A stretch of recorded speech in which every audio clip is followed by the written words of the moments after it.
Bonjour à tous et bienvenue pour la présentation du Kepler One iconique. Suivez-moi. Alors tout d'abord ici, remplissage du gasoil, ainsi que le bouchon de remplissage pour l'AD Blue. On peut trouver ici directement le branchement de la prise de 120 qui vous sert à raccorder le véhicule directement en énergie, donc avec un branchement facile. Donc, insertion de la prise, mise en place, et on peut refermer. Pour poursuivre, nous retrouvons ici l'échappement Truma qui sert aux évacuations en fait, des gaz d'échappement, ainsi que le remplissage d'eau qui se trouve sur la partie arrière du véhicule, muni de clés. Donc fonctionnement classique, donc ouverture, déverrouillage, ouverture. Pour la remise en place, bien sûr, on le retourne et on reverrouille avec la clé. Alors lors de la mise en main de votre véhicule, ce que je vous propose en fait, c'est vraiment de tenir le véhicule prédisponible, donc c'est-à-dire toit ouvert, haillons ouverts, tout ouvrant et surtout en position confort. Lorsque le client arrive, il doit retrouver son véhicule, donc c'est-à-dire complètement prêt et disponible en fonction, c'est-à-dire branchement d'eau, purge d'eau, chauffage en route, frigo enclenché, circuit de gaz sous pression et purgé bien sûr. Alors pour le fonctionnement du tableau de commande. Donc premières indications qu'on peut constater, en fait, on a directement ici le branchement en 220 car le véhicule est déjà branché en 220. La jonction en fait entre les deux batteries, donc c'est-à-dire le couplage entre les deux batteries. Donc en appuyant une deuxième fois, on peut voir ici donc 14 volts, donc ça va être la tension du véhicule porteur, donc c'est-à-dire la batterie du véhicule en lui-même. Second appui, on voit ici donc la tension de la batterie auxiliaire, donc la batterie qui sert pour le fonctionnement du véhicule. Et ensuite le niveau d'eau, donc c'est-à-dire que là on a le plein d'eau, donc on est à 100%. Autre fonction, donc commande générale de l'éclairage interne, fonctionnement du robinet d'eau, donc c'est-à-dire mise en pression du circuit d'eau. Et on peut voir ici auxiliaire qui nous permet en fait d'alimenter toutes les prises auxiliaires, c'est-à-dire comme celles qu'on peut voir à côté, avec les branchements USB et sur la partie avant avec des prises allume-cigare. Pour ce qui est du fonctionnement du Truma, donc c'est-à-dire du chauffe-eau, on constate ici deux positions, donc 50 degrés, 70 degrés. Donc il fonctionne simplement avec un bouton pour 50 degrés, position basse 70 degrés. On peut voir qu'on a déjà démarré ici à ce niveau-là notre chauffage. L'explication se trouve dans la notice, on verra tout à l'heure. Donc allumage, donc là on peut voir la soufflerie, les températures demandées. Et juste à côté, on peut constater la sonde de température. Donc nouveauté 2020. Nouveau WC à rotation. Avec surtout une spécificité, donc le fonctionnement en fait, le remplissage d'eau ne se fait plus aujourd'hui par un réservoir annexe, mais il se prend directement sur le circuit d'eau propre. Donc sortie de la cassette.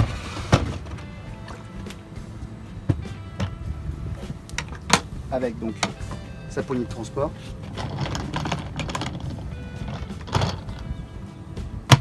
Alors technique pour rincer la cassette, donc ne jamais la brasser latéralement. Toujours la rincer en geste circulaire pour ne pas endommager le flotteur en fait à l'intérieur.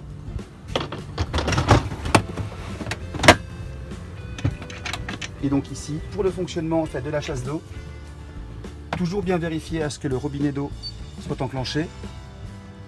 On peut apercevoir ici le niveau d'eau présent dans la caissette. Et ici le bouton pour le déclenchement du jet d'eau. Vous trouvez ici à gauche du WC une poignée qui vous permet d'ouvrir et de fermer la guillotine. Alors ici à gauche du véhicule, on peut trouver le placard,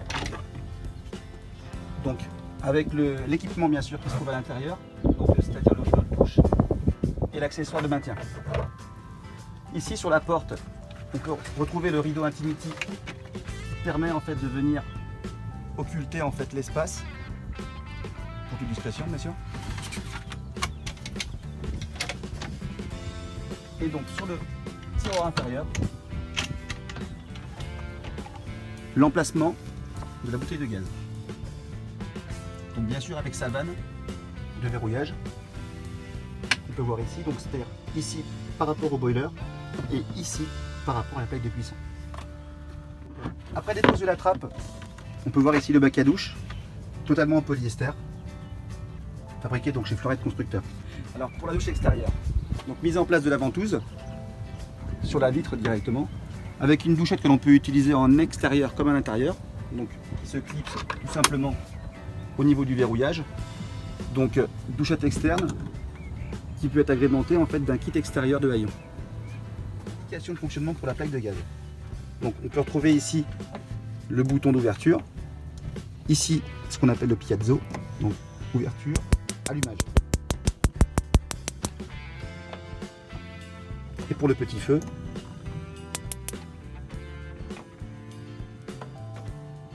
très important en fait cette année, donc l'indication a été fournie directement sur la plaque et sur le verre de cuisson, donc avec un diamètre minimum et un diamètre maximum pour tout ce qui est casserole. Donc on peut voir ici pour une grande casserole de 260 à 200 mm, et ici donc pour la petite casserole de 100 à 120 mm. Donc pour information, ce diamètre est totalement adapté en fait pour le mode cuisson. Si on a besoin de remplacer cette vitre, que ce soit sur la plaque de cuisson ou sur l'évier, un mode opératoire est disponible sur Extranet. Donc à l'aide des capteurs thermiques, on peut venir à défaire la vis centrale et créer le décollement de la vitre. Chronologie d'ouverture pour le toit. Tout d'abord, niveau extérieur, s'assurer qu'il n'y ait pas de charge sur le toit, que le déverre ne soit pas trop important et qu'on ne se trouve pas sous un arbre bien sûr pour créer l'impact. Donc niveau interne, donc ouverture du toit, et bien sûr on lève le toit auparavant et ensuite le sommier.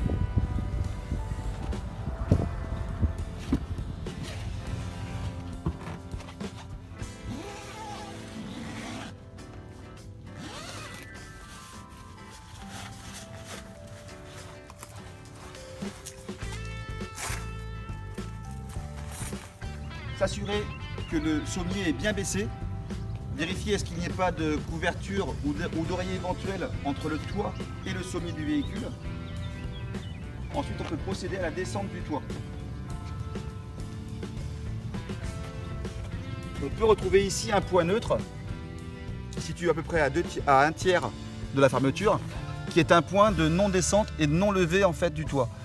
Ici, ce qui nous permet de pouvoir accompagner la toile de chaque côté et ensuite procéder à la fermeture complète.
la banquette, vous trouverez différents branchements, dont le diagnostic pour le Webasto AirTop,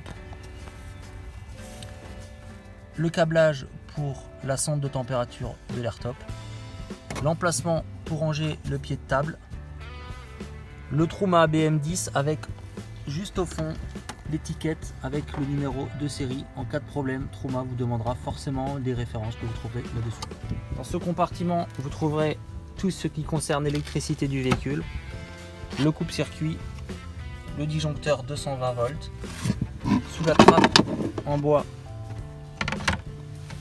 le chargeur de batterie, le module de distribution avec les fusibles et la petite pince pour retirer les fusibles.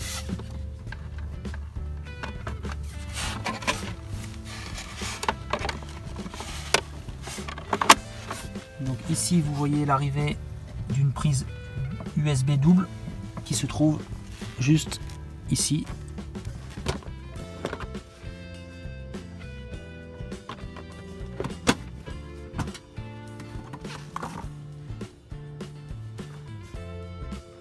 Concernant l'hivernage, il est indispensable de purger le chauffe-eau.